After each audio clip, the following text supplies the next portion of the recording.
Sanctus, Sanctus, Sanctus Dominus Deus Sabaoth. Bapak, Ibu, dan saudara-saudariku yang terkasih dalam Tuhan kita Yesus Kristus, salam sejahtera untuk kita semua. Berkat Allah yang Maha Kuasa senantiasa menyertai kita.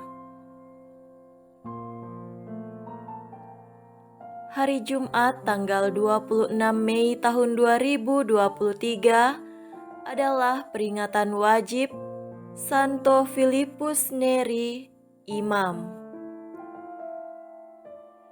Filipus Neri lahir di kota Florence pada tahun 1515 sebagai putra seorang notaris sederhana.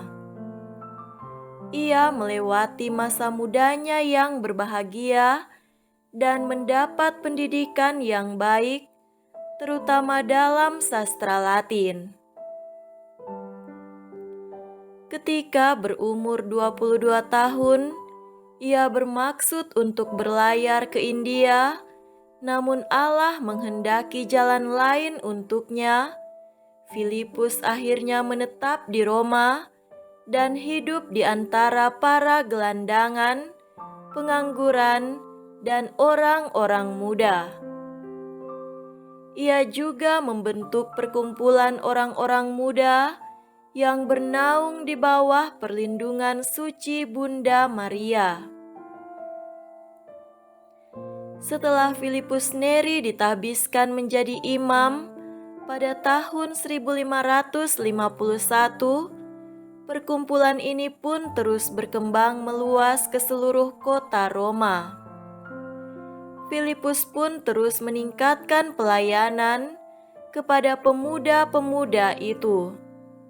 Dari kehidupannya, Filipus bukanlah seorang teolog atau pemulih keadaan masyarakat, namun ia banyak membagikan mujizat dalam kehidupannya. Filipus dapat membaca suasana batin orang, meramalkan masa depan seseorang, dan juga ia memiliki kemampuan untuk menyembuhkan orang sakit hanya dengan menyentuh orang tersebut.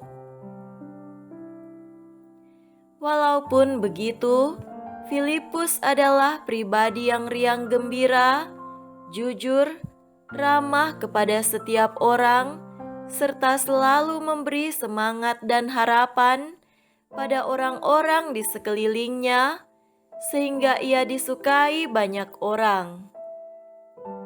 Filipus meninggal dunia pada tanggal 26 Mei tahun 1591 dalam usia 80 tahun. Ia dihormati gereja sebagai Rasul Kota Roma.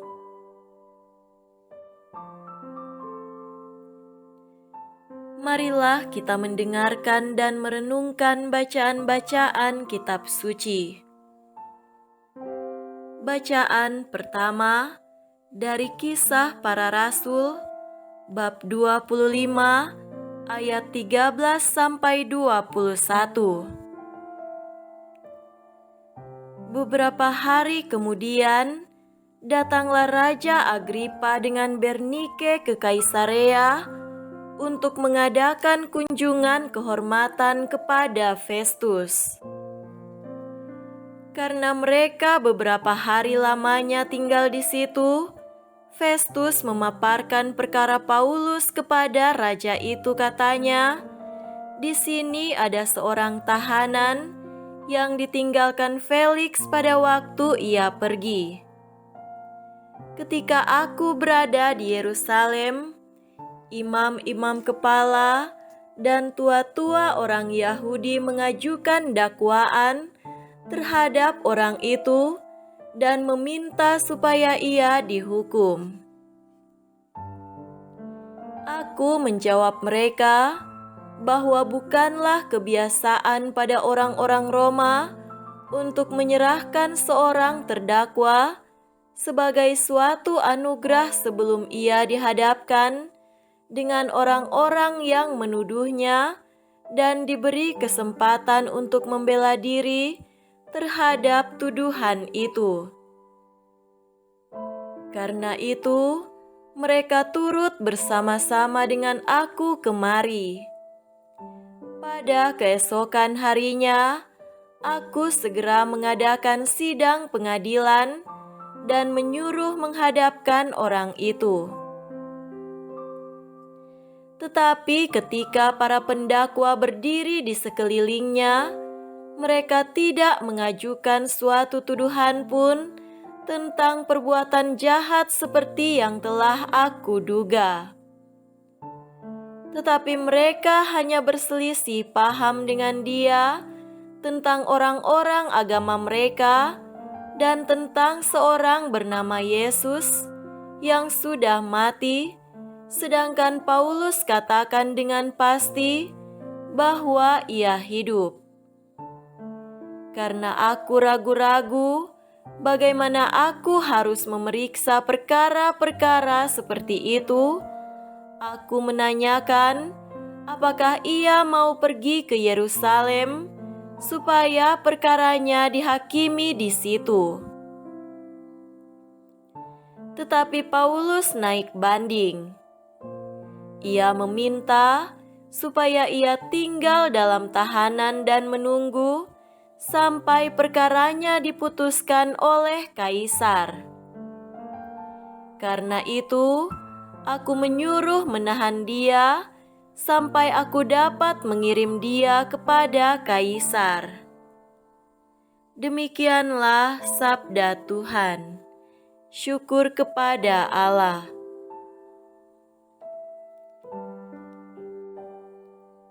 Semoga Tuhan beserta kita sekarang dan selama-lamanya.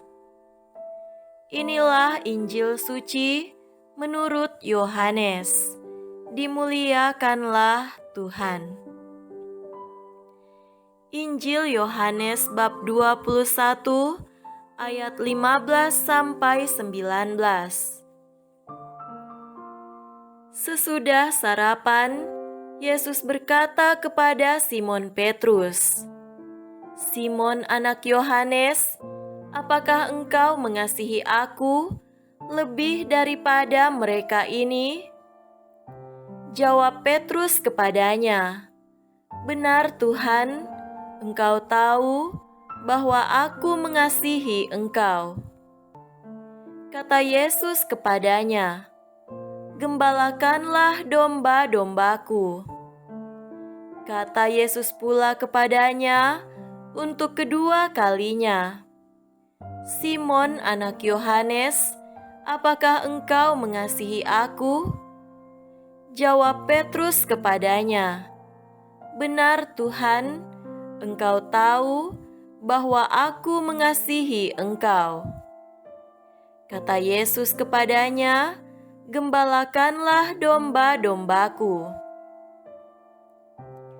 Kata Yesus kepadanya untuk ketiga kalinya, "Simon anak Yohanes, apakah engkau mengasihi aku?"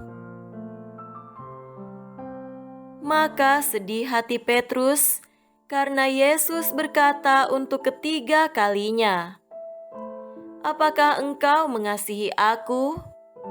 Dan ia berkata kepadanya, "Tuhan, Engkau tahu segala sesuatu.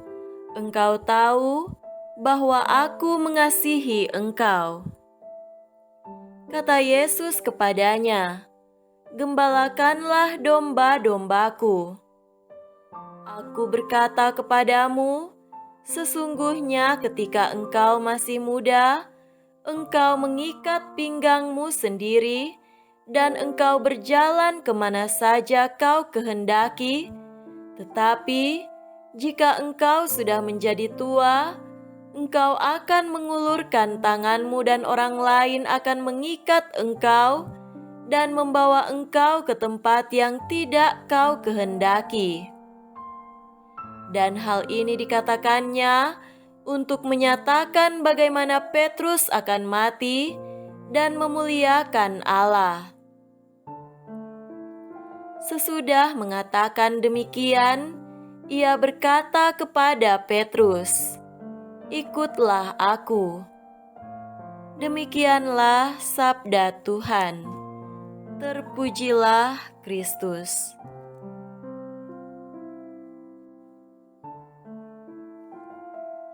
Saudara-saudariku yang terkasih dalam Tuhan kita Yesus Kristus, tema renungan kita pada hari ini adalah Engkau tahu Tuhan, aku mengasihimu. Apakah Anda familiar dengan pengalaman pensil tukang yang hilang, dicari sudah kemana-mana, namun ditemukan ternyata terselip di telinga? Atau barangkali ada dari kita yang punya pengalaman serupa dengan barang-barang tertentu? Ya, ini pengalaman yang ingin kita renungkan terkait bacaan hari ini. Dalam perikop Injil hari ini, kita mendengar pertanyaan Yesus kepada Petrus, "Apakah engkau mengasihi aku?" Dan kita semua tahu dengan persis apa jawaban Petrus. "Ya, aku mengasihimu." Percakapan Yesus dan Petrus di satu sisi ibarat membawa Petrus kembali dari rasa bersalah yang mendalam, rasa kehilangan yang besar, karena telah 3 kali menyangkal Yesus. 3 penyangkalan itu terbayar lunas dengan 3 ungkapan tulus sang batu karang, "Ya, engkau tahu Tuhan, aku mengasihimu." Pensil hilang itu ditemukan lagi, ada pada diri Petrus, tidak di tempat lain, tidak di mana-mana, di hati Rasul besar Santo Petrus. Yesus membawa Petrus kembali ke hatinya, kembali ke nuraninya, kembali ke sumber kebenaran dalam dirinya. Saudara-saudariku terkasih, hidup kita pun sering kehilangan arti atau makna.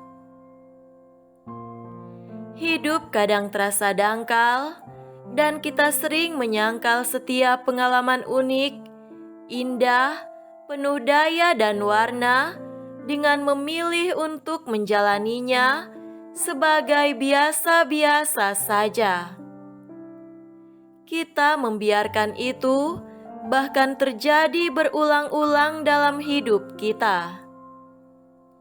Kiranya ini saat yang tepat untuk menemukan kembali, merasakan kembali sebuah rasa yang pernah ada. Cinta yang pernah tumbuh, kekuatan yang pernah kita miliki, daya dan warna yang pernah kita rasakan. Kiranya dari sana kita akan mampu untuk terus menapak langkah-langkah yang masih ada dalam hidup ini dengan rasa yang berbeda, dengan kekuatan yang baru, dengan harapan dan antusias yang baru pula. Semoga kebahagiaan belum terlalu jauh kita tinggalkan. Ingat, Tuhan mengajak di akhir perikop Injil hari ini, katanya, "Ikutlah aku." Mari, ikutlah Dia untuk menjemput kebahagiaan dan sukacita kita. Semoga demikian. Amin.